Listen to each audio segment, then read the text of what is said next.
Всем привет! Сегодня я хочу вам рассказать свою историю миграции, о том, как я уехала в Новую Зеландию, как я здесь получила резидентство. И надеюсь, это вам поможет в каком-то плане. Может быть, вы где-то сомневаетесь, как лучше устроить весь этот процесс, или вам просто интересно узнать о том, как люди остаются в Новой Зеландии. Поэтому вот я делаю данное видео.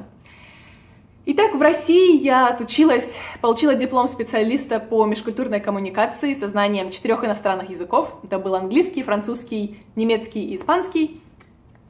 И еще, будучи на 5 курсе, я преподавала французский. По окончанию универа я преподавала все 4 языка в том же универе. Но мне казалось, со знанием языков мне открыт весь мир. Я могу ехать куда угодно, у многих людей нет такой возможности, потому что есть языковые барьеры, а я знаю столько языков, что мне оставаться в России, надо куда-то ехать.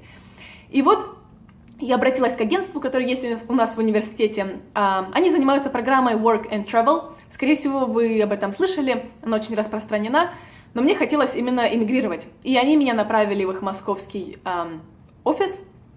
Мы начали с ними переписываться, и они мне сказали, что с моим образованием я могу тут же эмигрировать либо в Канаду, либо в Австралию.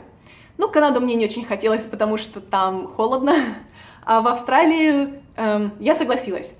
Европа сразу отпала, потому что в Европе очень тяжело получить вид на жительство и остаться. Поэтому мы начали оформлять документы в Австралию, начали делать переводы, собирать все бумажки, и нужно было сдать тест IELTS, это по английскому языку. Я сделаю об IELTS отдельное видео, потому что это очень большая тема, и я вам расскажу все про то, как я его сдавала, что это вообще за тест, для чего он нужен и так далее. То есть мне нужно было его сдать, чтобы подтвердить, что я знаю английский язык. И ближайший центр был в Ростове. Я поехала, сдала IELTS, потом месяц ждала своих результатов. И пока пришли результаты, выяснилось, что специальность переводчиков убрали из списка необходимых профессий для Австралии, и моя возможность иммиграции в Австралию пропала. Теперь мне агентство предложило иммиграцию через учебу, то есть ехать обучиться какой-то профессии, которая нужна стране, и остаться на этой основе. Ну и поскольку обучение можно проходить в любой стране, они говорят, вот в Новой Зеландии теперь тоже, Новая Зеландия для вас тоже открыта, вы можете туда поехать. И я решила, почему бы нет. Новая Зеландия меня привлекла больше из всех вариантов. Я начала смотреть, какие есть возможные там программы. Поскольку у меня уже был диплом специалиста, я не хотела заново делать бакалавриат, потому что это, собственно, я получаю тот же уровень, что у меня уже есть, и трачу столько лет на это. Я не хотела получать какой-то местный сертификат или диплом, где учишься полгода-год, потому что это очень низкий уровень образования. И представьте, если вы приезжаете в страну и получаете какой-то низкий местный уровень образования, ну, какие у вас возможности? То есть для меня это был очень серьезный вопрос, потому что целью было не просто свалить из России. Для меня цель была построить лучшую жизнь для себя и для моих там будущих детей и так далее. То есть образование было очень важный момент в этом процессе, потому что это будет моя будущая профессия. Мне надо будет искать работу по этому образованию, мне надо будет обеспечивать себя этой работой и, собственно, жить, работая по этой профессии.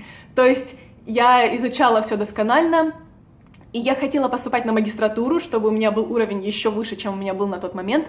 Однако магистратура в Новой Зеландии завязана на твое предыдущее образование. То есть если я была лингвистом или там переводчиком, то я могла идти в магистратуру только по этой стезе.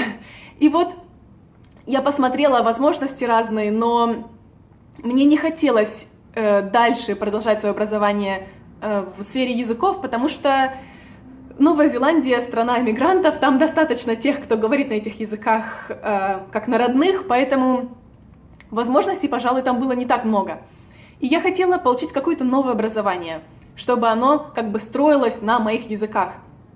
Но это было тяжело найти, и единственная программа, которую я нашла, была магистратура в бизнесе, то есть как бы в профессиональной бухгалтерии. И, значит, решилась я поступать на эту бухгалтерию, потому что это был эксперимент, и они брали всех с любым образованием, главное, чтобы у тебя было образование до этого, и они говорили, за 2 года мы вас обучим бухгалтерии с нуля, и вы тут же получите степень магистра. То есть, я думаю, это прекрасная возможность. И, значит, туда мы оформились. Я еще, помимо этого, дослала документы в другой вуз, потому что, ну, на всякий случай, если вдруг мне не пришлют приглашение, мне прислали из обоих, и вот я выбрала AUT, это Auckland University of Technology, была безумно счастлива и начала, собственно, собирать все свои вещи и переехала в Новую Зеландию. Я приехала в июне 2011 года, учеба начиналась в июле, и, значит, она длилась 2 года, 4 семестра, и по окончанию первого семестра он оканчивался в конце октября, и летние каникулы шли с ноября по февраль, и я думала, надо найти мне какую-то работу по профессии, потому что у меня уже целый семестр бухгалтерского образования. Дело в том, что если эмигрировать по вот этой программе, что я до этого вам рассказывала, Skilled Migrant Category, нужно не просто профессию бухгалтера, а нужно очень серьезную профессию бухгалтера. То есть это либо главбух, либо налоговый бухгалтер, либо аудитор, и либо главный финансовый бухгалтер. То есть по окончанию университета я понимала, что на такую работу меня никто не возьмет. Мне нужно будет набирать сколько-то лет опыта работы перед тем, как я могу даже подаваться на эту позицию. Поэтому моей целью было набрать баллы за возраст, образование и, главное, набрать баллы за опыт работы. То есть если даже у меня нет skilled employment, это не страшно, потому что у меня будут все эти баллы за сколько-то там лет опыта работы.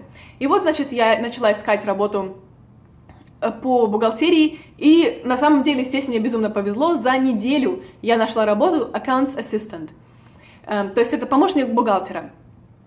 И я вышла на полный рабочий день в течение лета, и потом работала 20 часов, пока я училась все остальное время, то есть остальные 1,5 года, потому что если у вас студенческая виза, вы не можете работать полный рабочий день, вы можете работать только 20 часов в неделю. Можете работать полный рабочий день во время лета. Что я и делала. Когда я была на 2-м курсе, последнем, всего 2, я узнала, что есть такие фирмы, как Большая Четверка, крупные бухгалтерские фирмы в мире, самые крупные, которые предоставляют различные бухгалтерские услуги, и они набирают выпускников, набирают за год вперед, то есть вы подаетесь в феврале, и в феврале следующего года вас берут на работу. И я начала подаваться в феврале, я выпускалась в июле, и я всем говорила, что я выпускаюсь в июле, я могу начинать раньше. И они, конечно же, были открыты и говорили, мы постараемся сделать так, чтобы вам было удобнее.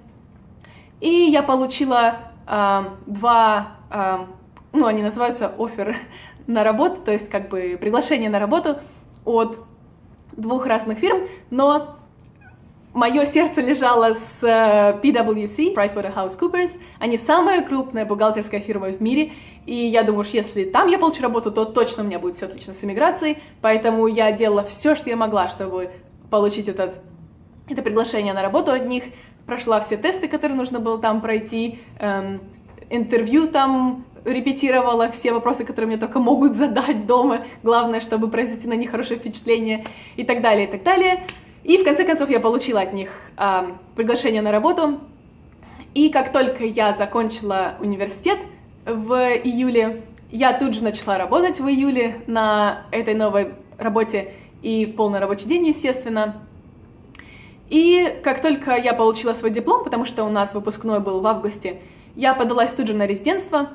Выбирают они довольно долго, то есть ты просто сидишь там и ждешь, когда твое дело дойдет до миграционного там агента, который начнет это рассматривать, и потом, как только оно попадает к ним в руки, буквально там неделя-2, они могут у вас запросить какие-то дополнительные документы, то есть я вот полгода ждала, пока они наконец-таки возьмут мое дело из стопки там дел, которые они рассматривают, и они мне просто написали, говорят, пожалуйста, покажите, что вы все еще работаете в этой фирме. И я попросила своего работодателя дать мне письмо о том, что я все еще там работаю, прислала это в миграционку, буквально неделя-2, и в паспорт мне тут же поставили визу резидента. Так что вот моя история. Надеюсь, вам было интересно узнать. Может быть, оно как-то вам поможет, если у вас есть желание эмигрировать в Новую Зеландию, но вы не знаете как. Вот один из способов через образование. И спасибо вам большое за просмотр. Увидимся с вами в следующем видео. Пока-пока!